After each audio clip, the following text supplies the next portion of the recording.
Hello friends, इस video में हम डिस्कस करने जा रहे हैं अबाउट द इनकम क्या चीज़ होती है। जैसे कि आपको पता ही होगा, हम पिछले दो वीडियोस में, ये तीसरा वीडियो है, डिस्कस कर रहे हैं about the taxation and tax laws. तो इसी में हमारा जो तीसरा आज ये लेक्चर है, तो इसमें हम बात करेंगे अबाउट द इनकम।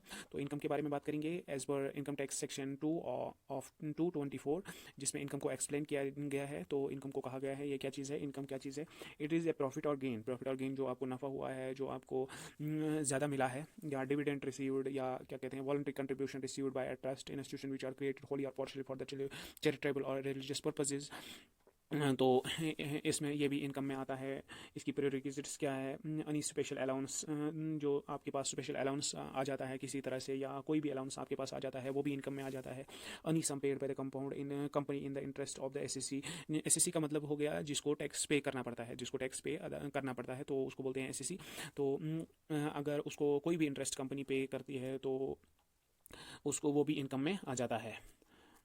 तो उसके बाद क्या है, एनी इंटरेस्ट सैलरी बोनस या कमीशन या रिन्यूमरेशन ड्यू, और जो उसको मिलनी है या मिल गई है, received by partner of A firm, any capital gains, any income from other sources.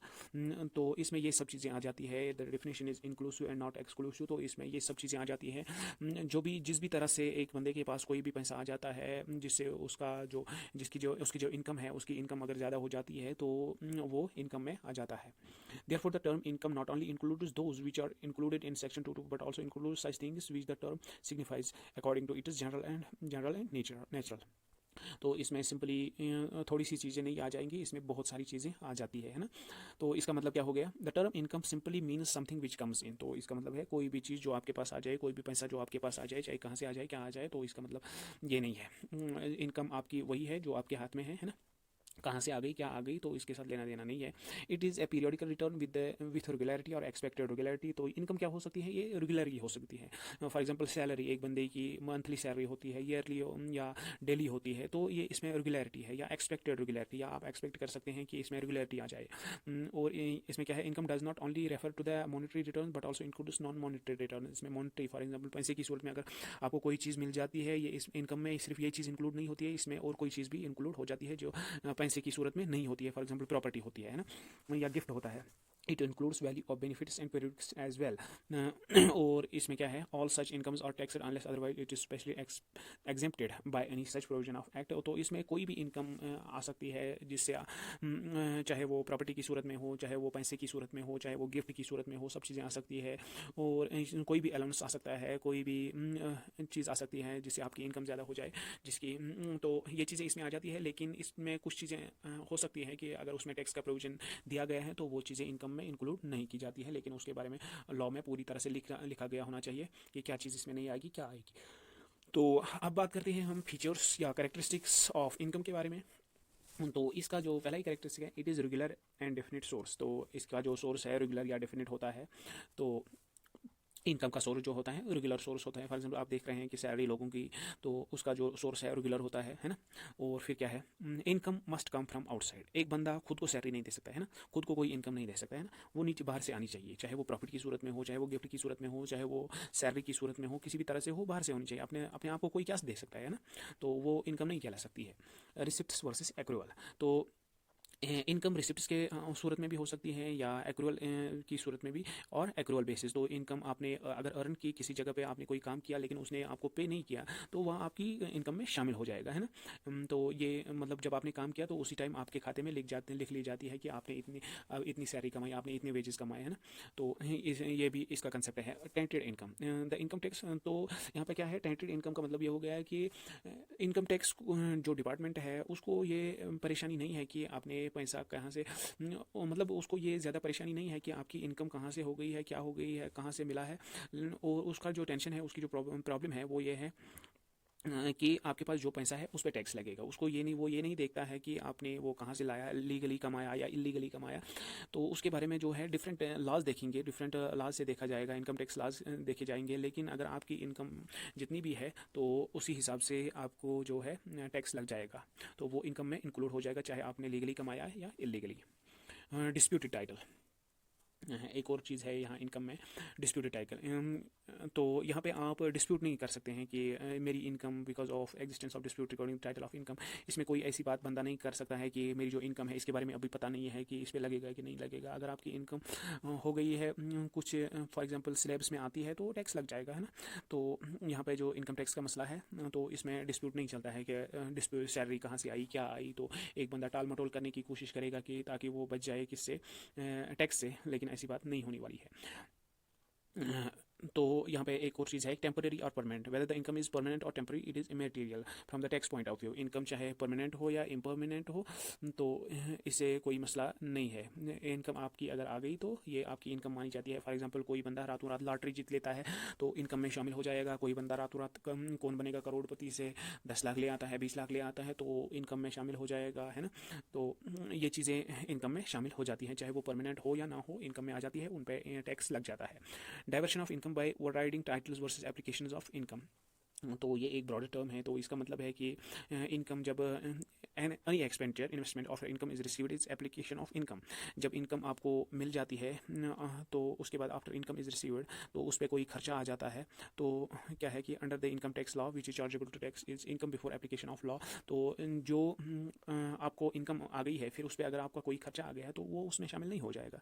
Any expenditure investment out of such income is deductible only if permitted by the provision of income tax law. For example अगर आपकी income है ₹100 तो उस पर आपको आ गया, फिर बाद में आपको इनकम मिलने के बाद ₹20 किसी तरह से खर्चा आ गया तो आपका जो टैक्स है वो 100 पे लग जाएगा या 80 पे नहीं लग जाएगा, 80 पे नहीं लग जाएगा, क्योंकि टैक्स में ऐसे प्रोविजंस मौजूद नहीं है। जो आपको इनकम मिली है उसी पे टैक्स लगेगा और जो आपको एंड में है, आपके पास एंड में है तो उस पर टैक्स नहीं लगेगा, पूरे पे टैक्स लगेगा, पूरे रकम पे। तो लेकिन किसी जगह पे अगर कोई प्रोविजन है लॉ में तो वहाँ पे डाइवर्ट हो सकता है। Diversion of income means that part of income और whole of the income does not reach to the assessee और diverted to some other person due to some legal obligations. तो बाद में जो डाइवर्टेड इनकम है, अगर कोई फॉर एग्जांपल थोड़ा सा रकम किसी और बंदे को ट्रांसफ़र किया, किसी और बंदे को देना पड़ता है तो उस पर अगर प्रोविजंस है तो फिर उतने पे ही लगेगा। Lump sum receipt.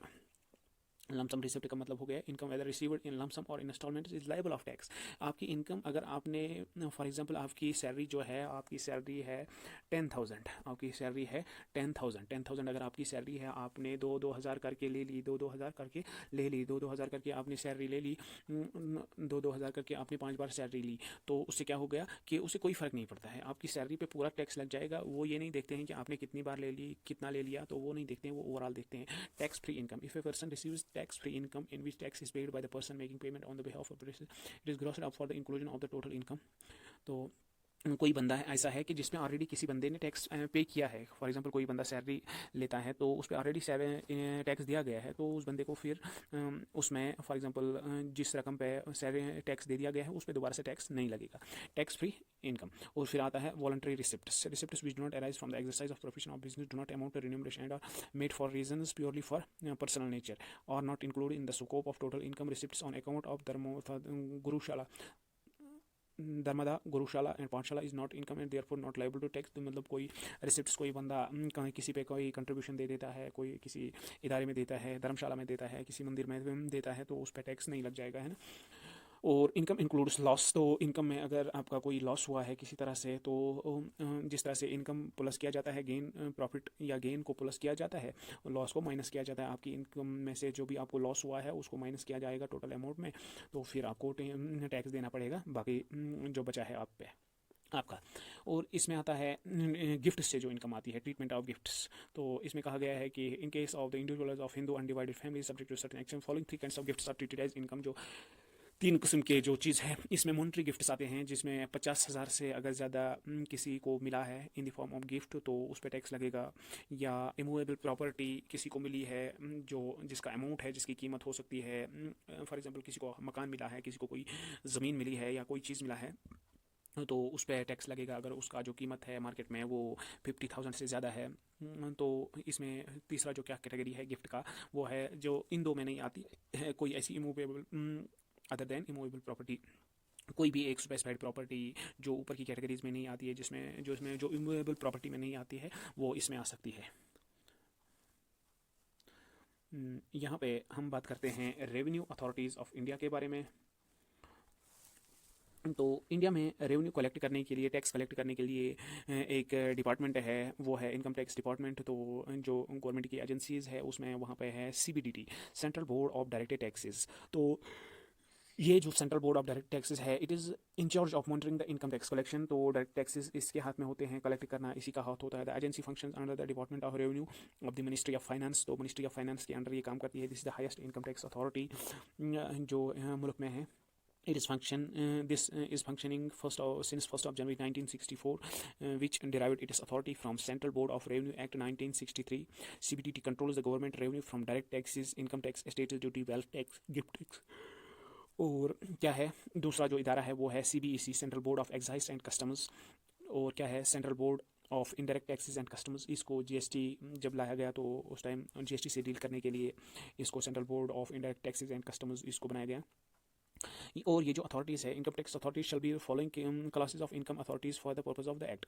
इसमें क्या आता है कि central board of direct taxes आ जाता है, under the central board of revenue act बनाया गया है ये 1963 में। फिर आता है डायरेक्टर जनरल, इसमें आता है जनरल ऑफ इनकम टैक्स और या commissioner, chief commissioner of income tax होता है। फिर उसके बाद आता है डायरेक्टर ऑफ इनकम टैक्स या कमिश्नर ऑफ इनकम टैक्स और commissioner of income tax appeals. फिर आता है director, additional director of income tax और additional commissioner of income tax. फिर आता है डिप्टी डायरेक्टर। फिर क्या आता है assistant director of income tax. फिर क्या आता है टैक्स रिकवरी ऑफिसर्स आते हैं, इंस्पेक्टर्स आते हैं, सब इंस्पेक्टर्स आते हैं।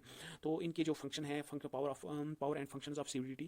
तो CBDT की फंक्शन क्या है? Appointment of income tax authorities, control of income tax authorities, instruction of subordinate authorities, relaxation of certain provisions, extension of the time limit, relaxation of claiming deductions इसके हाथ में होती है। Jurisdiction of IT authorities is issued by the board to make rules for carrying out the objectives of income tax act, to issue orders and instructions to subordinate authorities for proper administrative of IT Act, to authorize any IT authority to accept the application of claims for any exemption, deduction, refund, or any other relief after the expiry of prescribed period. Yeah, to declare any institution, association, body to be a company, to exercise control over IT authorities, to deduce jurisdiction or IT authorities, to declare a company having no share capital to be widely help company, to empower authorities with the power to search। फिर क्या आता है commissioner of tax. तो इसके भी different जो powers है उसमें आता है to review the order of the assessing officer, to set off refund against arrears of the tax, to appoint an IT authority below the rank of the assistant और deputy commissioner, to transfer cases from subordinate of assessing officer to another, to make any inquiry under the act, to make inquiries on investing into concealment, to authorize any joint assistant or deputy director IT officer to make search or seizure, giving instructions to income tax officers। तो फिर आता है income tax officer. तो इसका जो function है, आप इन functions को लिख सकते हैं, आप इनको नोट डाउन कर सकते हैं। प्रोमिनेंट फंक्शन जो है इनको आप याद रख सकते हैं। आप वीडियो के लिंक में डिस्क्रिप्शन में लिंक दी हुई है, वहाँ से PDF डाउनलोड करके इनको लिख सकते हैं। डिटेल में आप लिख सकते हैं ये जो फंक्शन दी गई है। तो इनकम टैक्स ऑफिसर जो है उसकी फंक्शन क्या है, उसकी जो पावर्स है उसमें grant refunds, to impose penalty for non payments of taxes, to reassess the escaped income, to allot permanent account number. PAN number जो इनकम आपको दिया जाता है वो कौन देता है? इनकम टैक्स ऑफिसर देता है, अलॉट कर लेता है। टू एक्सरसाइज पावर्स और to search and seizure if authorized by designated authority, to inspect the register of company। चलिए दोस्तों, इस वीडियो में इतना ही और नेक्स्ट वीडियो में हम GST के बारे में डिस्कस करेंगे।